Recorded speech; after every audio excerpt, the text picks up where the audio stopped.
symbol of strength and power, and a tribute to our maritime legacy. A mighty force ready to dominate.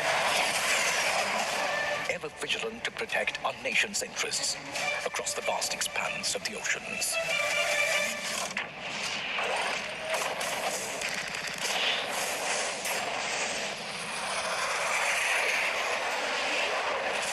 अड़तालीस में हारे, 65 में हारे, 71 में हारे, 99 में हारे, अभी भी होश नहीं। लगता है पूरा अंत करके ही मारे। भारत और पाकिस्तान का नाम जब भी जुबान पे आता है तो शरीर में एक अजीब सा जोश और खून में एक गर्मी आता है। फिर वो चाहे क्रिकेट का मैदान हो या फिर युद्ध का यलकार। इस बार क्रिकेट नहीं पर युद्ध होगा, और जिसकी पूरी स्क्रिप्ट सीसीएस ने तैयार कर। इस वीडियो में आपको भारत की ताकत दिखेगी, और मैं आपसे रिक्वेस्ट करूंगा, अगर आप सच्चे भारतीय हैं तो कमेंट में जय हिंद जरूर लिखें, और अगर आप चैनल पे नए हैं तो चैनल को सब्सक्राइब जरूर करें। 7 अक्टूबर 2023 दिन सभी को याद है।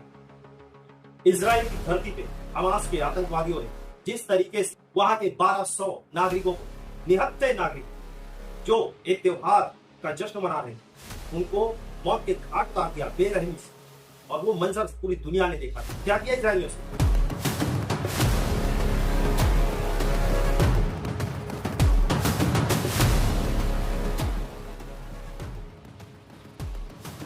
वो भी पूरी दुनिया ने देखा। अभी भी 2 साल हो गए और इजराइल लगातार चुन चुन कर, ढूंढ ढूंढ करके उन दरिंदों को जन्नत में पहुंचा।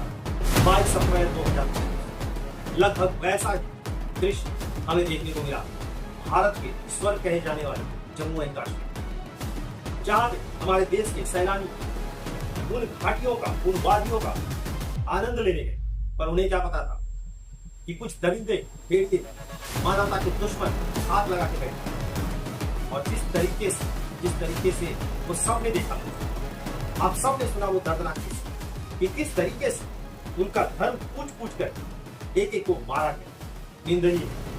और यह सब पाकिस्तान के इशारे, जो पाकिस्तान ने भी ऐड किया, वहां के विदेश मंत्री। ये घटना दोपहर के तकरीबन 2-2:30 बजे के आसपास घटी।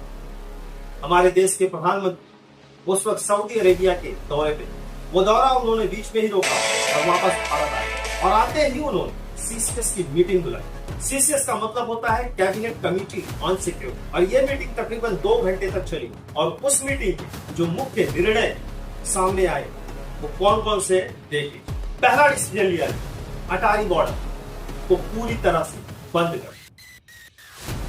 अटारी बॉर्डर वो है जहां पे व्यवसाय के लिए भारत से पाकिस्तान, पाकिस्तान से भारत लोग आते हैं, और मोदी गवर्नमेंट ने फैसला किया कि इस बॉर्डर को पूरी तरह से बंद किया जाए, और 48 घंटे की मोहलत दी गई है। जो पाकिस्तान में व्यापारी गए हैं भारत, वो वापस आ जाए, और जो भारत में आए हैं पाकिस्तानी व्यापारी, वो पाकिस्तान में। दूसरा डिसीजन, जितने भी पाकिस्तानी भारत आए हैं या जितने भी भारतीय नागरिक पाकिस्तान गए हैं किसी का, जैसे इलाज है, यात्रियों से मिलने, ऐसे लोगों को 1 मई तक का टाइम दिया कि वो 1 मई तक भारतीय हैं जो पाकिस्तान गए हैं भारत आ जाए, और जो पाकिस्तानी नागरिक भारत आए हैं किसी कारण वो 1 मई के पहले पाकिस्तान जाए। तीसरा डिसीजन, जो पाकिस्तान का उच्च आयोग, जो एम्बेसी, वहां पे उनकी जो संख्या है उसको घटा करके आधी कर दिया भारत। और जो सबसे बड़ा फैसला भारत ने लिया है वो है सिंधु जल समझौता रद्द। और ये समझौता 1960 में हुआ, जो पंडित जवाहरलाल नेहरू और वहां के राष्ट्रपति अयूब खान के बीच में। इस समझौते के तहत भारत सिंधु नदी, झेलम नदी और चेनाब नदी, इन तीनों नदियों का 80% जल पाकिस्तान को उपलब्ध कराए, और उसका 20% पानी अपने लिए उपयोग कर सकती है। यह समझौते में लिखा गया कि भारत आगे चल करके उस पानी को नदी ले। पर इस इंसिडेंट के बाद मोदी गवर्नमेंट ने एक कड़ा फैसला किया और इस समझौते को रद्द कर पूरी तरह से। अब आपको बता दूं इस समझौते का असर क्या पड़ेगा। पाकिस्तान का जो सिंध प्रांत, जो पंजाब प्रांत, आप यकीन नहीं मानेंगे, ज्यादातर हिस्से कृषि प्रधान, और पाकिस्तान का अगर मैं कहूं कि 80% जो ग्रामीण इलाका है वो कृषि के आधार पर। पाकिस्तान की जीडीपी 23% एग्रीकल्चर पे निर्धारित। तो आप सोच सकते हैं कि पानी का महत्व पाकिस्तान के लिए कितना हो। तो मोदी गवर्नमेंट ने बहुत बड़ा चोट किया है उसकी अर्थव्यवस्था।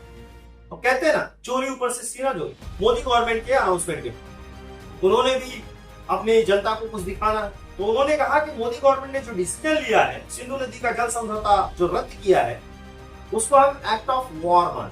अब ये एक्ट ऑफ वॉर जो बड़ा वर्ड इन्होंने यूज किया है, उसका मतलब कह रहे हैं कि हम इसको युद्ध की चेतावनी समझ रहे हैं। अगला डिसीजन पाकिस्तान ने जो लिया है वो उसने शिमला समझौता रद्द कर दिया। अब वो अपनी तरफ से ये शिमला समझौता रद्द किया। आपको इसके बारे में बता देता हूँ। ये 1971 में लेडी श्रीमती इंदिरा गांधी ने पाकिस्तान के साथ किया और अब सबको पता है कि ये दुनिया का सबसे बड़ा युद्ध बंदी था। मतलब पाकिस्तान को भारत ने इतनी बुरी तरह परास्त किया था कि उनके 90,000 सैनिकों को हमने बंदी बना लिया। उनकी सीमा के अंदर हम इतना दूर तक घुस गए थे, 14,000 स्क्वायर किलोमीटर तक की जमीन हमने कब्जे में ले ली और हमने बांग्लादेश को आजाद करा पाकिस्तान से। जी हाँ, और हमने एग्रीमेंट किया था। हमने उसको कह सकते हो कि मतलब खैरात दिया था। हमने जमीन दान दी। भारत ने उन युद्ध बंदियों को रिलीज कर दिया और उसके साथ समझौता किया था। तब एलओसी बना 1971 कि भाई हम एक दूसरे की सीमाओं का सम्मान करेंगे। पर आज पाकिस्तान, जिसने कभी किया नहीं और आज भी नहीं कर रहा, तो उसके लिए उस एलओसी का महत्व नहीं था, वो हमारे लिए था। हमने हमेशा दिखाया एलओसी का सम्मान, उसने कभी नहीं किया। उसने हमेशा सीजफायर का उल्लंघन किया और आज वो कोई बड़ी चीज नहीं कर रहा है इस एग्रीमेंट को कैंसिल करके। तो ये अब तक के डेवलपमेंट्स थे। अब हम आ जाते, अगर मान लीजिए मोदी गवर्नमेंट ने फैसला लिया युद्ध का, तो क्या हो सकता है? क्या हम इस युद्ध को जीत पाएंगे? क्योंकि अब तक, जैसे मैंने शुरुआत में कहा, कि हमने 4 युद्ध लड़े हैं 48 में, क्योंकि आजादी के टाइम था, उसके जस्ट बाद कश्मीर में अटैक हुआ था पाकिस्तान की तरफ से। उसके बाद 65 लाल बहादुर शास्त्री जी की लीडरशिप में जो हम जीते थे।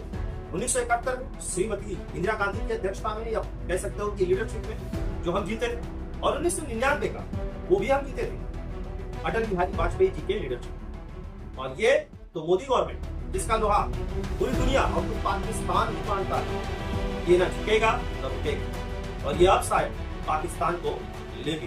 तो चलिए अपने देश की ताकत जानने के लिए तैयार।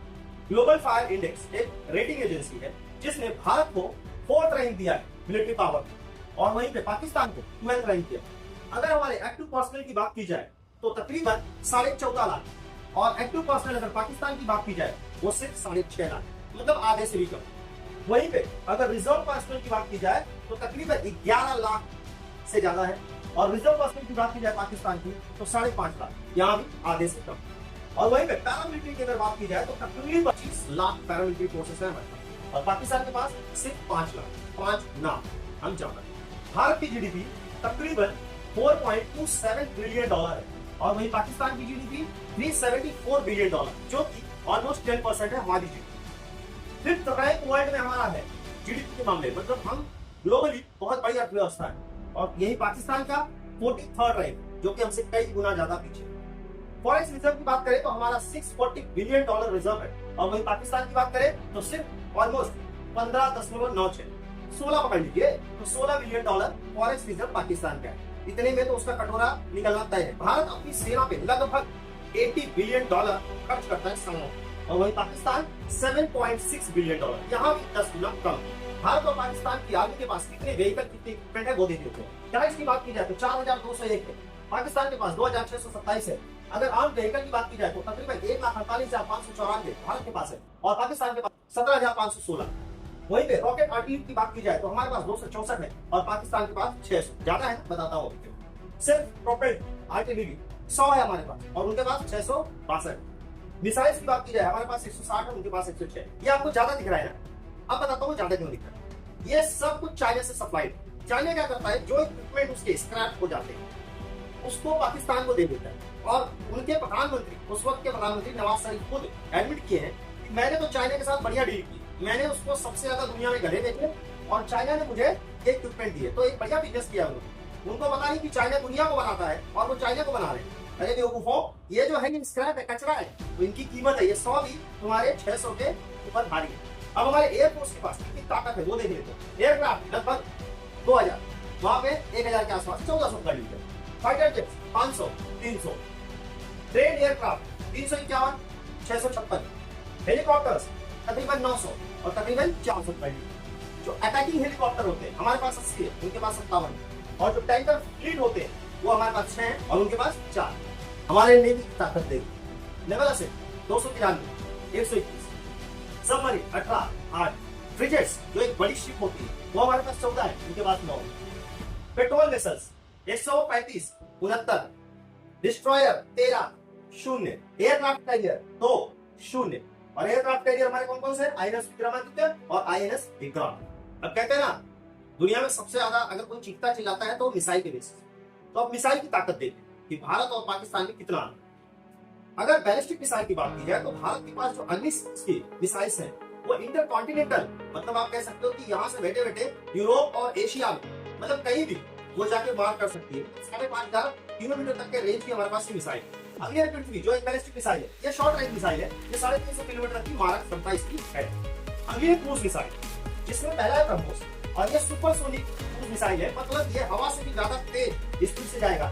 जमीन पे अगर आप इसको मार करोगे तो तकरीबन 900 किलोमीटर तक जाएगा, और अगर हवा में आप मार करो तो तकरीबन 500 किलोमीटर की रेंज तक ये जाएगा। अगली है डीप जो सबसोनिक क्रूज मिसाइल है, और इसका रेंज है अराउंड 1000 से लेकर 1500 किलोमीटर तक की रेंज को ये मार कर सकता है। सरफेस टू एयर मिसाइल, आकाश, त्रिशूल, बराक और अस्त्र, ये हमारी सरफेस टू एयर मिसाइल है। जमीन पे रख करके आप हवा में मार सकते हो, मतलब उनके फाइटर जेट्स वगैरह जब आएंगे हमारे यहाँ लड़ने के लिए, हम इसका इस्तेमाल करेंगे और उनको जमीन की धूल चढ़ाए। उनके टैंकों को भी धूल चढ़ाने के लिए हमारे पास एंटी टैंक मिसाइल है, नाग और हेलिना। अब उसके अलावा जो मिसाइल से आप देख सकते हैं सौर्य है और धनुष है। तो ये हमारे मिसाइल्स की बात है। पाकिस्तान को भी देख लेते हैं। पाकिस्तान की मिसाइल बैलिस्टिक मिसाइल उनके पास जो है सबसे ज्यादा अगर ताकत है उनको दिखाते हैं बार बार, हमारे पास भी है, हमारे पास भी, तो वो शाहीन है, जिसका रेंज तकरीबन 3500 किलोमीटर है और हमारी अग्नि का रेंज 5500 किलोमीटर तक है। पूरा पाकिस्तान समेटे में आ जाएगा। अगर क्रूज मिसाइल की बात की जाए पाकिस्तान के तो उनके पास दो है, पावर का एक रेंज है और दूसरा राड। अब जितने भी मिसाइल पाकिस्तान के देख रहे हैं इसमें एक शाहीन को छोड़ के जो 3000 3500 का ऐसा कहा गया है, डिवेलप किया है, आपको यहाँ दिख रहा होगा 2750, तो उन्होंने इसको डेवलप किया है, तो एक यही एक मिसाइल है। उसके अलावा जितनी भी मिसाइल है उनकी वो 400 से 500 तक की रेंज के ही है। और अगर ये वॉर हुआ तो आने वाले समय में शायद पाकिस्तान पछताएगा और दुनिया में कटोरा लेके भीख मांगेगा तो भी उसे कोई भीख नहीं देगा। तो भारत क्या करेगा, उसको डिप्लोमेटिकली तो हैंडल करेगा, उसको कमजोर करेगा, प्लस उसको जो क्षति पहुंचेगी ना बहुत बड़ी क्षति पहुंचेगी। मैं तो एक ही कामना करूंगा कि पाकिस्तान घुटने टेक दे, क्योंकि जब वॉर होगा तो दोनों तरफ लाशें दिखेंगी, तबाही मचेगी, दोनों की अर्थव्यवस्था को बहुत बड़ा चोट लगेगा, बहुत बड़ा चोट। हम तो शायद उबर जाए आने वाले से, पर पाकिस्तान का क्या, वहां की आबादी क्या जो निर्दोष, उस आबादी को भी चोट पहुंचे, हमारी आबादी को भी चोट पहुंचे, मरेंगे निर्दोष। पर उन दोषियों का क्या जो लोग ये जघन्य अपराध किए। तो कभी कभी अपनों के लिए बहुत कुछ खोना भी पड़ता है। तो शायद अब वो समय आ गया है, हमें इंतजार करना चाहिए। बस शायद कुछ ही दिनों में मोदी गवर्नमेंट बहुत बड़ा फैसला ले सकती है। तो हमें एक होना है, इकट्ठे रहना है और मिल करके अपनी देश की सरकार के हर फैसले में आपको क्या लगता है कि वॉर होगा या नहीं, और अगर होगा क्या आप भारत का साथ देंगे? जय हिंद जरूर लिखेगा और अपने देश के एक बहुत बड़ा जवाब जय हिंद होना चाहिए दोस्तों। जय हिंद।